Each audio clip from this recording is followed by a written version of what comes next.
I'm Ashley Reynolds, 28, a freelance graphic designer. I work out of my cramped studio apartment, saving every penny for the Victorian house on Sterling Heights, the one that overlooks the valley where I grew up. That dream keeps me going, even on the loneliest nights. The champagne flute shattered against the hardwood floor, sending crystal shards skittering across my sister-in-law's pristine kitchen like scattered stars. My hand was still extended, frozen in the motion of what should have been a celebratory toast, but Melissa's words had turned the moment into something else entirely.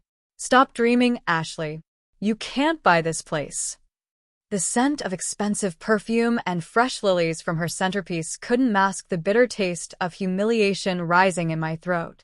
Around us, the dinner party continued. My brother David's colleagues from the law firm, their wives draped in designer everything, all pretending they hadn't just witnessed my public takedown. But I could feel their eyes, sharp as the glass at my feet, cutting into me. Why had I even mentioned the Sterling Heights property? Why had I let myself believe, even for a moment, that these people would understand what that house meant to me? Before I go further, tell me in the comments where you're watching from, and if you're hooked already, a like and subscribe will keep these stories coming. Melissa's laugh tinkled like wind chimes in a storm, delicate and destructive. "Honey, that house is $3.2 million. You design wedding invitations." She said it like I collected garbage for a living, her manicured fingers already reaching for the dustpan. "David, tell your sister to be realistic." My brother shifted uncomfortably in his chair, his tie suddenly too tight around his neck. The same neck I used to put in headlocks when we were kids, back when he actually stood up for me. "Ash, maybe you should look at something more attainable." The word hit me like a slap. Attainable. As if my dreams were too big for someone like me. I knelt to help clean up the glass, my hands shaking slightly. Each shard I picked up reflected a different memory. Mom and me walking past that house every Sunday after church, her pointing to the wraparound porch and saying, "Someday, baby girl, someday we'll have a place like that." She'd been gone 2 years now, and that house had become more than just a dream. It was a promise I'd made to her memory. "I've been saving," I said quietly, my voice barely audible over the classical music drifting from the speakers. "I have a down payment." "Oh, sweetie." Melissa's voice dripped with false sympathy. "A down payment on a house like that would be more than you make in a year." The room fell silent except for the soft clink of silverware against china. Someone cleared their throat. A chair creaked. The sound of my own heartbeat thundered in my ears. That's when my phone rang. The ringtone, Mom's favorite song, "What a Wonderful World," cut through the tension like a knife through silk. Every head turned toward me as I fumbled for the device in my purse, my fingers still trembling from the champagne incident. "I should take this," I mumbled, but Melissa's hand shot out, gripping my wrist. "Let it go to voicemail. We're having dinner." But something about the call felt urgent, important. The number on the screen was local, but unfamiliar.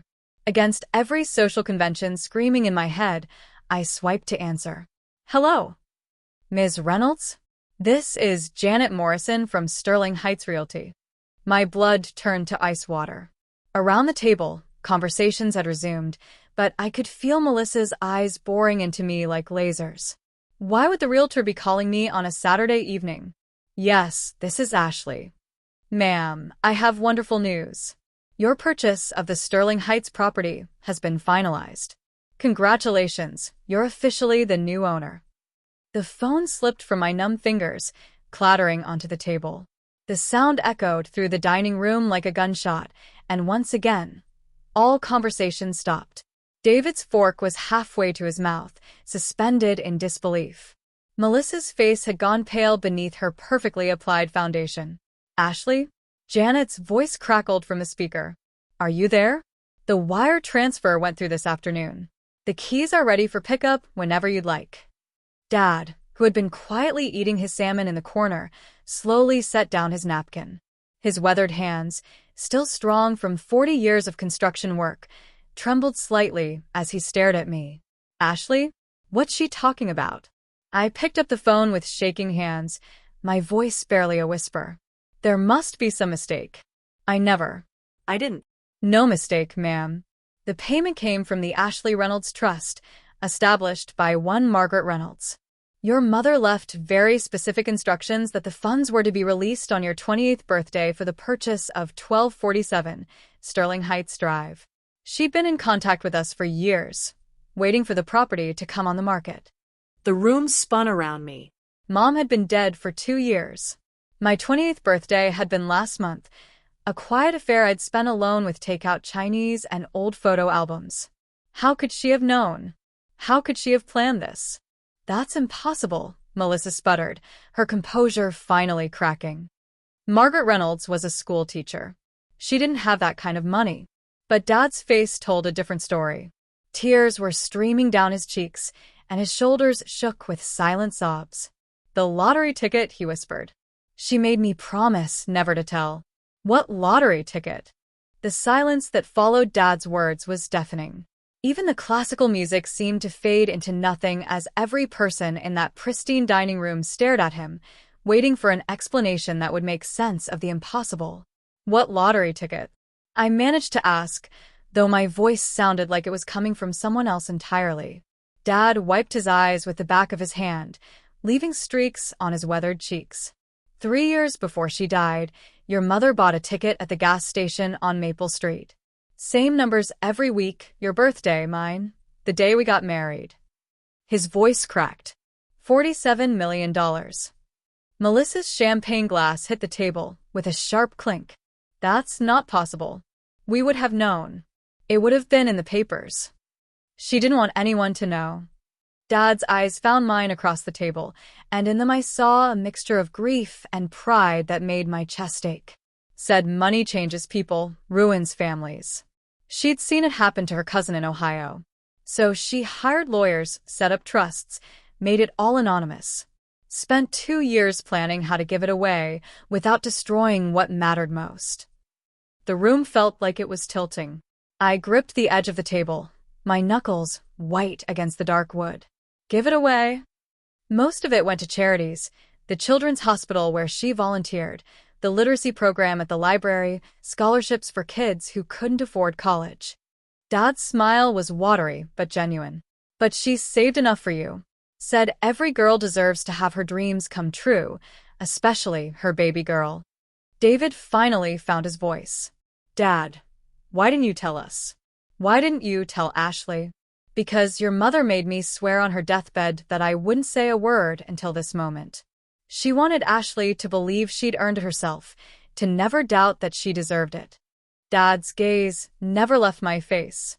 She said you'd been working so hard, saving every penny, that when the time came, you'd think it was your own doing. That's how she wanted it. The phone was still in my hand, Janet's patient voice drifting from the speaker. Ms. Reynolds? Would you like to schedule a time to pick up the keys? I couldn't speak, couldn't breathe.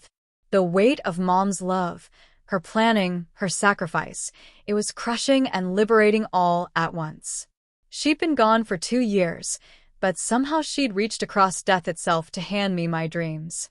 I'll call you back, I whispered into the phone before hanging up. Melissa had recovered enough to attempt damage control. Well, this is certainly unexpected. But Ashley, you'll need to think practically about this. The property taxes alone on a house like that. Shut up. The words came out sharper than I intended, but I was beyond caring about politeness. Just shut up. For the first time in the 5 years since David had married her, Melissa was speechless. I stood on unsteady legs, my chair scraping against the floor. I need some air. The back patio was a sanctuary of cool evening breeze and distant city lights. I sank into one of Melissa's expensive outdoor chairs, my head spinning with the magnitude of what had just happened. Mom had bought me a house. Not just any house, the house. The one we'd dreamed about together during those Sunday walks. The sliding door opened behind me, and I expected David or Dad, but it was Melissa who stepped onto the patio. Her perfect composure was back in place, but there was something different in her eyes. Something calculating. Ashley, I owe you an apology. I didn't turn around. Do you? I had no idea about your mother's arrangements. It was wrong of me to speak to you that way. She moved to stand beside my chair, her voice taking on that syrupy tone she used when she wanted something. But now that this has happened, I think we should talk about what's best for everyone. What do you mean? That house is beautiful, but it's also a massive responsibility. The upkeep, the taxes, the insurance, it could bankrupt you within a year. And you're so young, with your whole life ahead of you. She paused, letting her words sink in. David and I have been looking for an investment property. We could take it off your hands, handle all the financial burden. You could use the money to buy something more reasonable, maybe start a real business instead of freelancing. The audacity of it hit me like a physical blow. You want me to sell you my house? I want to help you make a smart decision. We could offer you fair market value, maybe even a little above. You'd walk away with enough money to be comfortable for life, without the stress of maintaining a property you can't afford. I turned to face her then, and whatever she saw in my expression made her take a step back. Get away from me. Ashley, be reasonable. I said, get away from me. I stood, my hands clenched into fists. That house isn't an investment property. It's not a business opportunity. It's my mother's final gift to me, and I'd rather burn it to the ground than let you get your manicured claws on it. Melissa's mask finally slipped completely. You ungrateful little. The patio door slid open again, and David stepped out. But he wasn't alone. Behind him was a woman I'd never seen before, tall, elegant, with silver hair and kind eyes that seemed familiar somehow. Ashley, the woman said softly. I'm Eleanor Morrison, Janet's mother. I was your mother's lawyer. My heart stopped. You're here about the house? I'm here because there's something else your mother wanted you to know. Something she couldn't put in the trust documents. Eleanor's smile was gentle but urgent. Something about why she chose that specific house. What could be more important than the house itself? Eleanor Morrison stepped fully onto the patio, her presence commanding despite her gentle demeanor. In her hands was a manila envelope, worn at the edges as if it had been handled many times over the years. Mrs. Morrison, I said, my voice barely steady. What do you mean, why she chose that house? Melissa started to speak, but Eleanor held up a hand that somehow silenced her completely. Perhaps we could have some privacy? This is rather personal. David looked between his wife and me, conflict written across his face. Melissa, maybe we should. I'm not going anywhere, Melissa snapped. This affects our family too. Eleanor's expression didn't change, but something steel-like entered her voice. Ms. Reynolds, what I have to share was meant for Ashley alone. Your mother was very specific about that. The tension stretched between them like a wire about to snap. Finally, David took Melissa's arm. Come on, let's give them some space. David, I swear to God if you... Now, Melissa.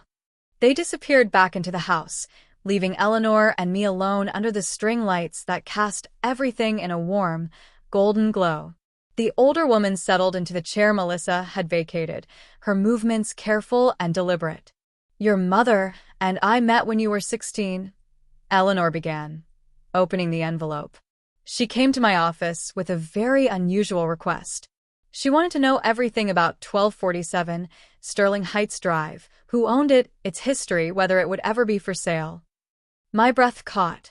16? But we didn't start walking past that house until I was in college.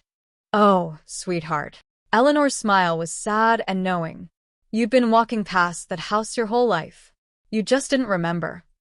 She pulled out a photograph, old, slightly faded, showing a much younger version of my mother standing in front of the Sterling Heights house. But she wasn't alone. In her arms was a toddler with dark curls and bright eyes. Me. You lived there, Eleanor said softly. For the first 3 years of your life, that house was your home. The world tilted sideways. That's impossible.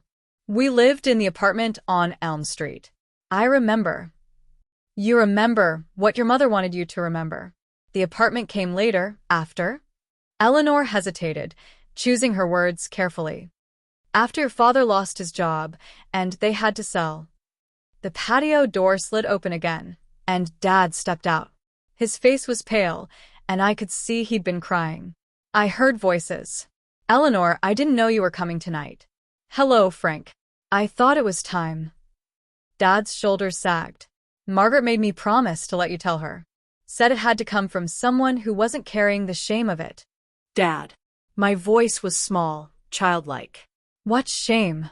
He sank into the chair across from me, suddenly looking every one of his 63 years.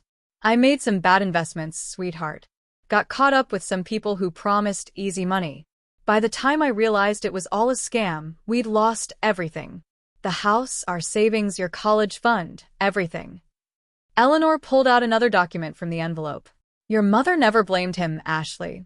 She blamed herself for not stopping it sooner. But she made a vow that day they packed up your toys and moved to that tiny apartment. She swore she'd get your house back. My house, I whispered, the words feeling foreign on my tongue. She spent 25 years planning for this moment.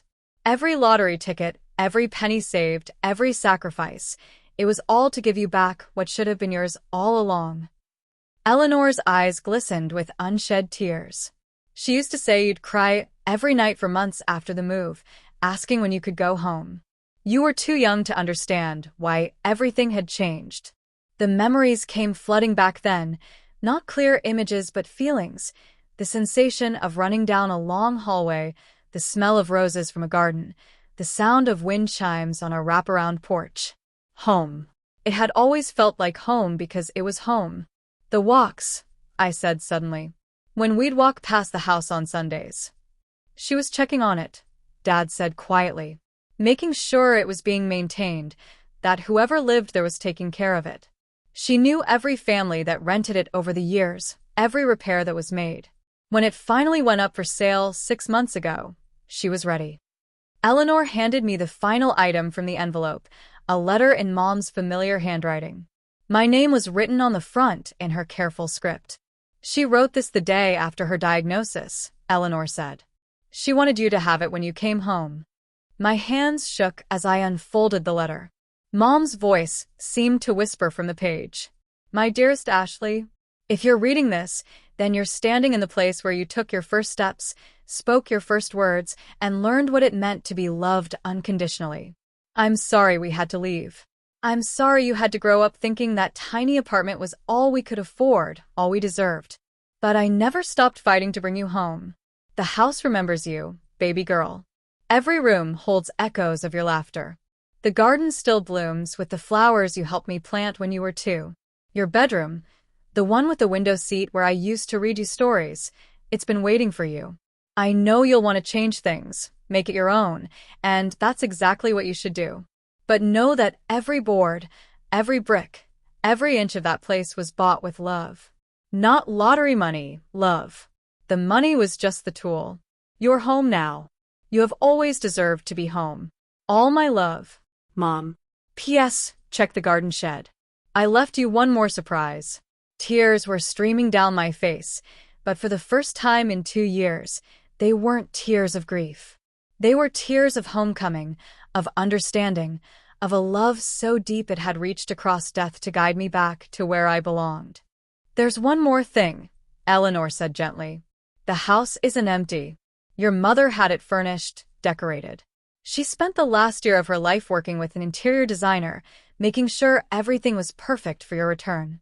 She even had your childhood bedroom recreated from photographs. I looked up at Dad, who was crying openly now. You knew all of this? Every detail. She made me drive by every week to check on the progress. It nearly killed me, keeping it secret, but she was so excited. So proud. He reached across and took my hand. She used to say, Frank, our girl is going to come home, and it's going to be perfect. The patio door opened one final time, and David appeared. His face was grim, and behind him, I could see Melissa pacing in the kitchen, her phone pressed to her ear. Ash, we need to talk. Melissa's been making some calls, and... Let me guess, I said, standing and wiping my eyes. She's trying to find a way to contest the trust? David's silence was answer enough. Eleanor stood as well, her expression hardening. She can try, but your mother was very thorough. The trust is ironclad, and Ashley is the sole beneficiary. There's nothing to contest. What about Dad? Asked suddenly. Mom left him something too, right? Eleanor smiled. Oh, yes. Frank, you might want to check your bank account tomorrow. Margaret left you enough to retire comfortably, with a note that said, and I quote, "Stop feeling guilty and start living." Dad's sob was audible. She always was too good for me. No, I said firmly, moving to hug him. She loved you. She loved us. And she made sure we'd all be okay. Through the patio door, I could see Melissa still on her phone, her voice rising in frustration. David looked torn between loyalty to his wife and love for his family. I should go, I said, looking at Eleanor. I should go see my house. Our house, Dad corrected, his voice stronger now. If you'll have an old man cluttering up the place. Always, I said, meaning it completely. Eleanor handed me a set of keys, old brass ones that felt warm in my palm. Welcome home, Ashley. Your mother would be so proud. As we walked through the house toward the front door, Melissa intercepted us in the foyer. Her face was flushed with anger and something that looked like desperation. This isn't over, she said, her voice low and venomous. There are ways to challenge this. Undue influence, mental incompetence. Melissa. Dad's voice cut through her threats like a blade. If you pursue this, if you try to hurt my daughter or dishonor my wife's memory, I will make sure David knows exactly what kind of woman he married. And, trust me, there are things about your past that might surprise him. The color drained from Melissa's face. You wouldn't dare. Try me. David looked between them, confusion and dawning realization warring on his face. What's going on? What things? But I was already at the door, keys in hand, ready to go home. Really home, for the first time in 25 years. Come on, Dad, I said, linking my arm through his. Let's go see what Mom left in the garden shed. As we walked out into the night air, I heard David's voice behind us, sharp with questions that Melissa clearly didn't want to answer. But that was their problem now. I had more important things to do. I had a house to come home to. The drive to Sterling Heights took 20 minutes, but it felt like a journey through time. Dad sat beside me in comfortable silence, occasionally pointing out changes in the neighborhood, sharing memories of the life we'd had there before everything fell apart. When we pulled into the driveway, the house stood before us like something out of a fairy tale. Every window glowed with warm light, and I realized Mom had even arranged for the utilities to be turned on. The garden was immaculate, the wraparound porch exactly as I dreamed it would be. She really did think of everything, Dad whispered. We walked to the front door together and I slid the key into the lock. It turned smoothly, as if it had been waiting for this moment as long as I had. The inside took my breath away. It was perfect, not just beautiful, but perfect for me. Every piece of furniture, every color choice, every detail spoke of a mother's love and intimate knowledge of her daughter's heart. And there, on the mantelpiece, was a framed photo of the three of us from my 3rd birthday, taken in this very living room. The garden shed, I said suddenly, remembering Mom's postscript. We found it behind the house, a charming little structure that looked like it belonged in an English countryside. Inside, hanging on a hook, was a small wooden sign painted in Mom's careful hand, "The Ashley Reynolds Memorial Garden, where dreams take root." Beneath it was a shovel, a packet of sunflower seeds, and one final note. Plant these where you can see them from your bedroom window. Sunflowers always turn toward the light, just like you. I sank to my knees in the soft earth, Dad beside me, and we planted those seeds together under the stars. As we worked, I felt Mom's presence so strongly it was almost like she was there, her hands guiding ours, her voice whispering in the wind. When we finished, we sat on the porch steps, looking out over the valley where the city lights twinkled like earthbound stars. She never stopped believing, Dad said quietly. Even when the doctors said there was no hope, even when the pain was so bad she could barely speak, she never stopped planning for this moment. I miss her so much, I whispered. She's here, Dad said, his arm around my shoulders. In every board of this house, every flower in that garden, every dream that's about to come true. She's here, and she's home, And so are we. As if in response to his words, wind chimes sang softly from the porch, the same melody I'd been hearing in my dreams for years. The sound of home. The sound of love. The sound of a mother's promise finally kept. I was home. We were home. And somewhere in the space between memory and hope, I could swear I heard Mom's voice on the wind, saying the words she'd whispered to me every night when I was small. Sweet dreams, baby girl. Tomorrow is going to be beautiful. For the first time in 25 years, I believed her completely.